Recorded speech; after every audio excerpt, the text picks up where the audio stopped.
So let me ask you something. Have you actually stopped to think about just how much of your daily anxiety comes from things you have absolutely zero control over?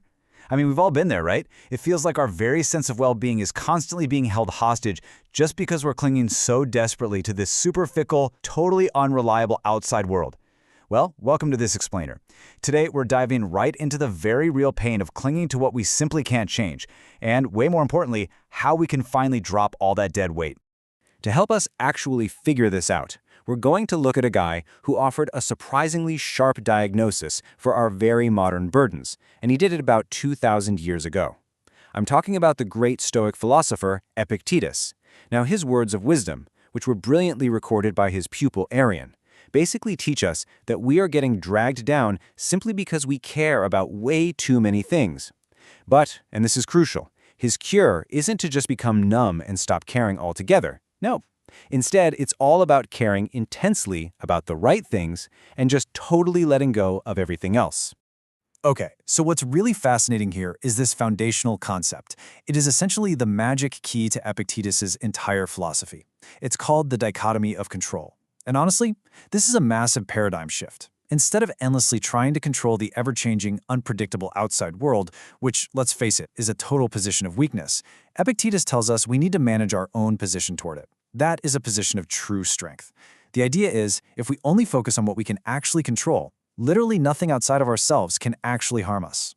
Let's really dive into this and see exactly how Epictetus draws this line in the very first chapter of his famous manual, the Enchiridion. On one hand, we have what is strictly in our control: our opinions, our pursuits, our desires, our aversions, and our own actions. And that's kind of it.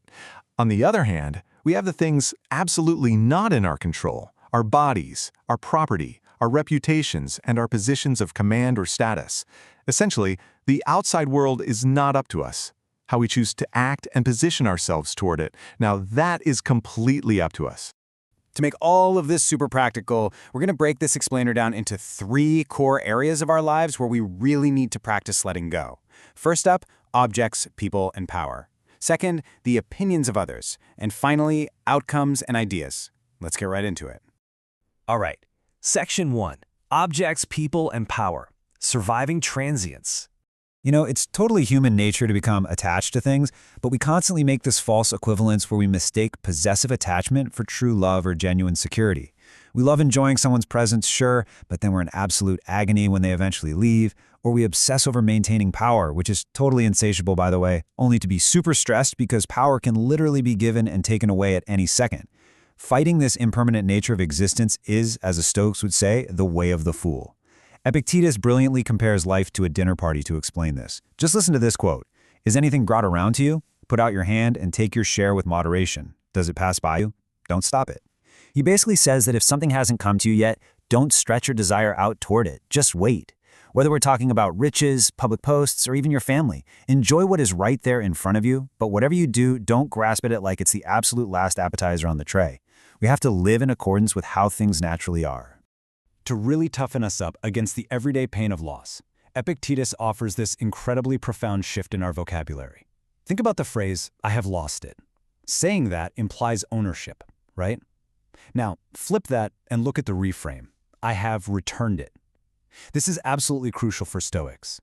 The reality is, we don't actually own our states, our spouses, or our children. Because think about it, if we truly owned them, we wouldn't be able to lose them. Instead, we are basically just borrowing them from fortune.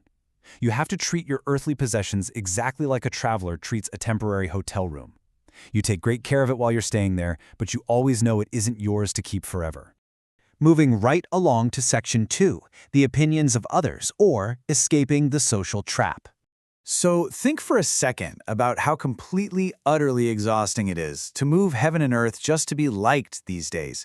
I mean, we don't live in ancient tribes anymore where social rejection means literal death, yet our brains still completely panic at the thought of not being invited to a party or being judged negatively. To cure this, Epictetus gives us a pretty brilliant cost-benefit analysis. Say you want to get invited to the party. Well, that comes at a cost. The cost might be praising a host you actually really dislike and sitting through some totally dull event you don't even want to be at. The reward? Just the party itself. But check out the alternative. If you stay home, sure, the cost is you don't get that fake social validation. The reward, however, is huge. You don't have to fake praise anyone, and you get to maintain your own tranquility and equanimity. Missing out is actually a massive victory for your personal freedom. But, okay, what happens when people actively say bad things about us? Well, Epictetus actually has a surprisingly hilarious response to being ridiculed. When someone speaks ill of you, he says you should just reply with, "He does not know my other faults, else he would not have mentioned only these." I mean, how great is that? It's just an incredibly disarming way to effortlessly devalue someone else's negative opinion. You just let their words rot in the past where they belong. So the absolutely crucial takeaway here is this. The true source of your pain is literally never the ill language or the insult itself. It's not. It is your own internal principle, your own mind, that actively chooses to represent those words as insulting. The opinions of others are 100% beyond your control, but the degree to which those opinions affect you, that lies entirely within your control. It's all about how skillfully you handle your own ability to form opinions about other people's opinions. And that brings us to our final, highest stakes section, Section 3, Outcomes and Ideas, Facing the Unpredictable Universe. All right, the hard truth is that the universe subjects us to its whims without any mercy. And the more we resist it, the more we demand that the past, present, or future conform to our perfect little expectations, the more life is going to hurt. Let's just look at the reality of human nature for a second. The source texts point out some pretty uncontrollable realities. A servant may occasionally be disobedient, the world will sometimes be offensive, a thief might steal your money, a spouse might cheat on you. Listen, people are people, and it is simply in their nature to not always behave the way we wish they would. If you try to control this, or if you demand a perfectly inoffensive world, you are fighting a battle you literally cannot win. So, how do we actually deal with this in real life? Here is a uniquely Stoic 3-step process for handling those totally uncontrollable outcomes. Step 1. An event happens in the outside world. Let's say someone insults you or steals from you. Step 2. You immediately recognize that the event itself is completely, entirely out of your control. And step 3, you focus entirely on your attitude toward it. You see, the price we pay for peace of mind is accepting that things simply won't always go our way. A thief can take your money, sure, but they absolutely cannot control whether or not you become depressed about it. That reaction, that is your domain. I really want you to absorb this specific quote from Epictetus. He says, "Don't demand that things happen as you wish, but wish that they happen as they do happen, and you will go on well." Demanding an unrealistic world only causes you harm. Instead of forcing your ideals onto everyone else, a much more useful approach is to start by being more kind yourself, because that is an action entirely in your control. They might follow your lead, or they might not, but honestly, that just isn't up to you. When we pull all of this together, we arrive at the core thesis of this explainer. I like to call it the ultimate trade-off. The coming and going of the world are simply not up to us. If we cling to them, we are going to lose every single time.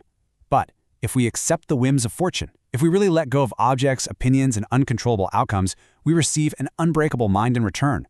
We win, but only when we master ourselves.